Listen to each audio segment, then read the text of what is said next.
श्री भागवत गीता के अनुसार मनुष्य की मृत्यु के बाद क्या होता है। भगवान श्री कृष्ण अर्जुन को गीता का ज्ञान दे रहे हैं। अर्जुन रहे हैं, हे त्रिलोकीनाथ, आप आवागम अर्थात पुनर्जन्म के बारे में कह रहे हैं। इस संबंध में मेरा ज्ञान पूर्ण नहीं है। यदि आप पुनर्जन्म की व्याख्या करें तो कृपा होगी। कृष्ण बताते हैं, इस सृष्टि के प्राणियों को मृत्यु के पश्चात अपने अपने कर्मों के अनुसार पहले तो उन्हें परलोक में जाकर कुछ समय बिताना होता है, जहां वो पिछले जन्मों में किए हुए पुण्य कर्मों अथवा पाप कर्म का फल भोगते हैं। फिर जब उनके पुण्यों और पापों के अनुसार सुख दुख को भोगने का हिसाब खत्म हो जाता है, तब वो इस मृत्युलोक में फिर से जन्म लेते हैं। इस मृत्युलोक को कर्मलोक भी कहा जाता है, क्योंकि इसी लोक में प्राणी को वो कर्म करने का अधिकार है जिससे उसकी प्रारब्ध बनती है। अर्जुन पूछते हैं, हे केशव, हमारी धरती को मृत्युलोक क्यों कहा जाता है। कृष्ण बताते हैं, क्योंकि हे अर्जुन, केवल इसी धरती पर ही प्राणी जन्म और मृत्यु की पीड़ा सहते हैं। अर्जुन पूछता है, अर्थात दूसरे लोकों में प्राणी का जन्म और मृत्यु नहीं होती। कृष्ण बताते हैं, नहीं अर्जुन, उन लोकों में न प्राणी का जन्म होता है और न मृत्यु, क्योंकि मैंने तुम्हें पहले ही बताया था कि मृत्यु केवल शरीर की होती है, आत्मा की नहीं। आत्मा तो न जन्म लेती है और न मरती है। अर्जुन फिर पूछते हैं, तुमने तो ये भी कहा था कि आत्मा को सुख दुख भी नहीं होते, परंतु अब ये कह रहे हो कि मृत्यु के पश्चात आत्मा को सुख भोगने के लिए स्वर्ग आदि में अथवा दुख भोगने के लिए नरक आदि में जाना पड़ता है। तुम्हारा मतलब ये है कि आत्मा को केवल पृथ्वी पर ही सुख दुख नहीं होते, स्वर्ग अथवा नरक में आत्मा को सुख या दुख भोगने पड़ते हैं। कृष्ण बताते हैं, नहीं अर्जुन, आत्मा को कहीं किसी भी स्थान पर या किसी काल में भी सुख दुख छू नहीं सकते, क्योंकि आत्मा तो मुझ अविनाशी परमेश्वर का ही प्रकाश रूप है।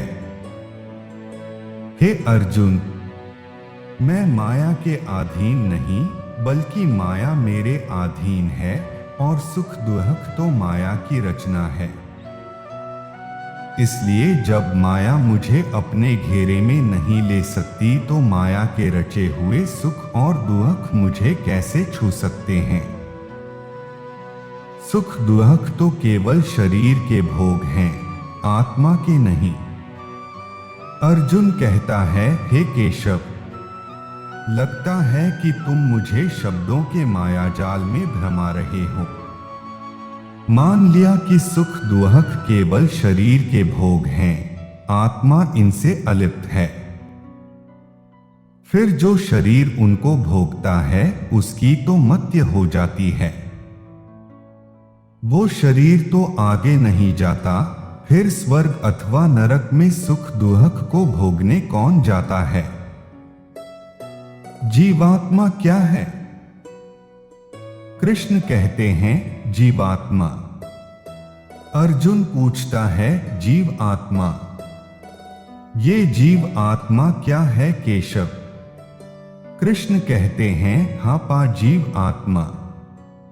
मृत्यु के बाद क्या होता है, देखो, जब किसी की मृत्यु होती है तो असल में ये जो बाहर का अस्थूल शरीर है, केवल यही मरता है। इस अस्थूल शरीर के अंदर जो सूक्ष्म शरीर है वो नहीं मरता। वो सूक्ष्म शरीर आत्मा के प्रकाश को अपने साथ लिए मृत्युलोक से निकलकर दूसरे लोकों को चला जाता है। उसी सूक्ष्म शरीर को जीवात्मा कहते हैं।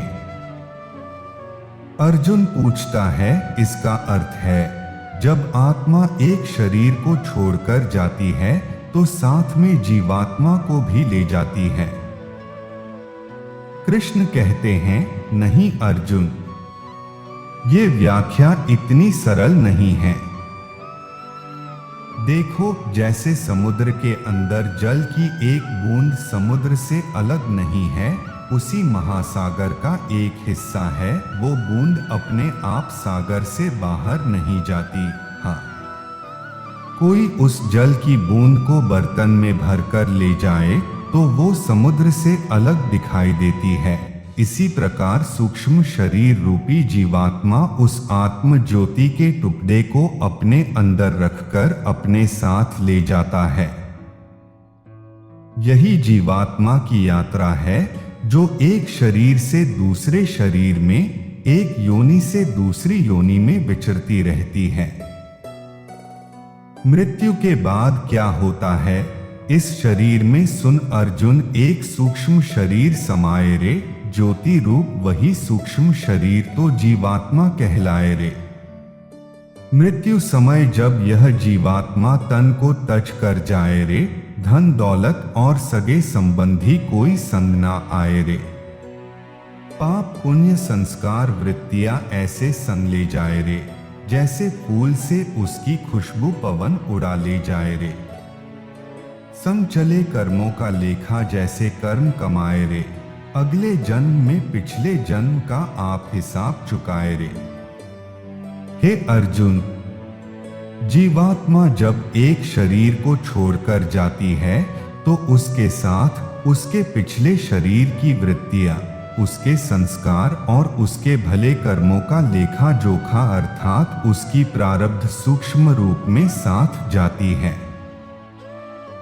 हे अर्जुन, मृत्यु के बाद क्या होता है? जब जीवात्मा एक शरीर को छोड़कर जाती है तो उसके साथ उसके पिछले शरीर की वृत्तियां, उसके संस्कार और उसके भले कर्मों का लेखा जोखा अर्थात उसकी प्रारब्ध सूक्ष्म रूप में साथ जाती है। अर्जुन पूछते हैं, हे मधुसूदन, मृत्यु के बाद क्या होता है? मनुष्य शरीर त्यागने के बाद जीवात्मा कहा जाता है। मनुष्य शरीर त्यागने के बाद जीवात्मा कहा जाता है।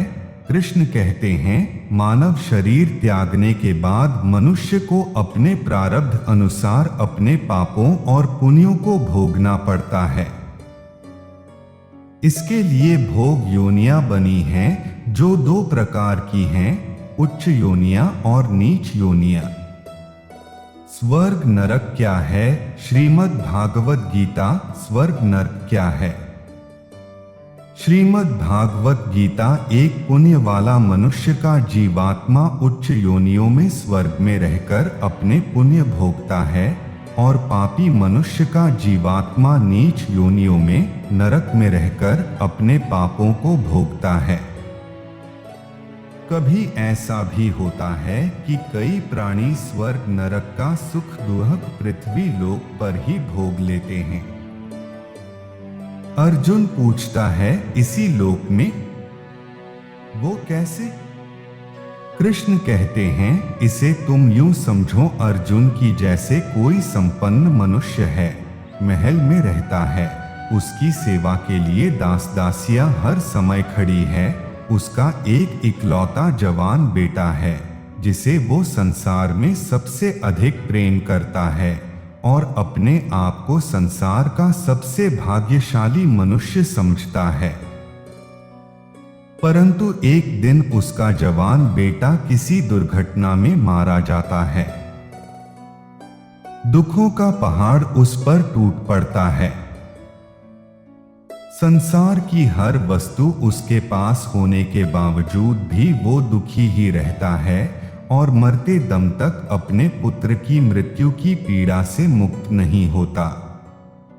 तो पुत्र के जवान होने तक उस मनुष्य ने जो सुख भोगे हैं वो स्वर्ग के सुखों की भांति थे और पुत्र की मृत्यु के बाद उसने जो दुख भोगे हैं वो नरक के दुखों से बढ़कर थे, जो मनुष्य को इसी तरह इसी संसार में रहकर भी अपने पिछले जन्मों के सुख दुख को भोगना पड़ता है। अर्जुन पूछता है, हे मधुसूदन, अब ये बताओ कि मनुष्य अपने पुण्यों को किन किन योनियों में और कहाँ भोगता है।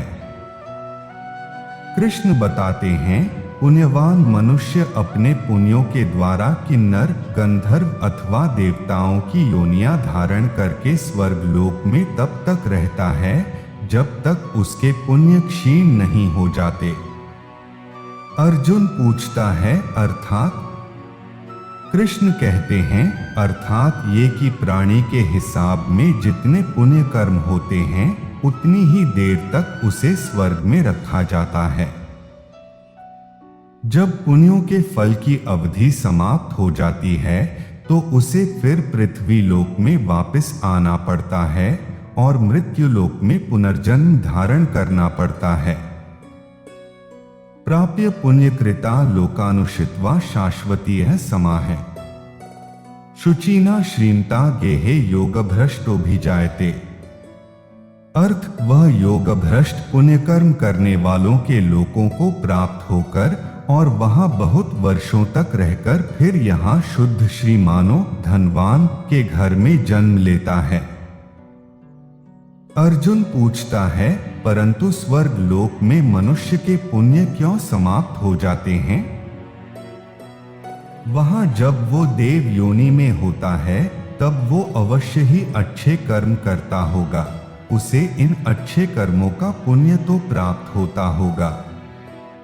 कृष्ण बताते हैं, नहीं अर्जुन, उच्च योनि में देवता बनकर प्राणी जो अच्छे कर्म करता है या नीच योनि में जाकर प्राणी जो क्रूर कर्म करता है, उन कर्मों का उसे कोई फल नहीं मिलता होगा, उसे इन अच्छे कर्मों का पुण्य तो प्राप्त होता होगा। कृष्ण बताते हैं, नहीं अर्जुन, उच्च योनि में देवता बनकर प्राणी जो अच्छे कर्म करता है या नीच योनि में जाकर प्राणी जो क्रूर कर्म करता है, उन कर्मों का उसे कोई फल नहीं मिलता। अर्जुन पूछता है, क्यों? कृष्ण कहते हैं, क्योंकि वो सब भोग योनियां है। वह प्राणी केवल अपने अच्छे बुरे कर्मों का फल भोगता है। इन योनियों में किए हुए कर्मों का पुण्य अथवा पाप उसे नहीं लगता। हे पार्थ, केवल मनुष्य की योनि में ही किए हुए कर्मों का पाप या पुण्य होता है, क्योंकि यही एक कर्म योनि है। पाप पुण्य का लेखा जोखा कैसे होता है? पाप पुण्य का लेखा जोखा कैसे होता है? अर्जुन पूछते हैं, इसका अर्थ ये हुआ, यदि कोई पशु किसी की हत्या करे तो उसका पाप उसे नहीं लगेगा, और यदि कोई मनुष्य किसी की अकारण हत्या करे तो पाप लगेगा। परंतु ये अंतर क्यों? कृष्ण कहते हैं, इसलिए कि पृथ्वी लोक में समस्त प्राणियों में केवल मनुष्य ही एक ऐसा प्राणी है जो विवेकशील है, वो अच्छे बुरे की पहचान रखता है। दूसरा कोई भी प्राणी ऐसा नहीं कर सकता। इसलिए यदि सांप किसी मनुष्य को अकारण भी डस ले और वो मर जाए तो सांप को उसकी हत्या का पाप नहीं लगेगा।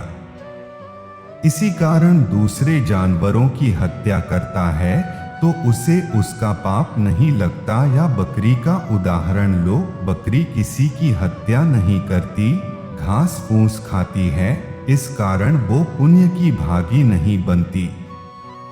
पाप पुण्य का लेखा जोखा अर्थात प्रारब्ध केवल मनुष्य का बनता है। इसलिए जब मनुष्य अपने पाप और पुण्य भोग लेता है तो उसे फिर मनुष्य की योनि में भेज दिया जाता है। तेतं भुक्त्वा स्वर्गलोकं विशालं क्षीणे पुण्ये मर्त्यलोकं विशन्ति। एवं त्रयी धर्मं नु प्रपन्ना गतागतं काम कामा लभन्ते। अर्थ, वे उस विशाल स्वर्गलोक के भोगों को भोग कर पुण्य क्षीण होने पर मृत्युलोक में आ जाते हैं। इस प्रकार तीनों वेदों में कहे हुए सकाम धर्म का आश्रय लिए हुए भोगों की कामना करने वाले मनुष्य आवागमन को प्राप्त होते हैं। अर्जुन पूछता है, अर्थात देवों की योनियों में जो मनुष्य होते हैं वो अपने सुख भोग कर स्वर्ग से भी लौट आते हैं।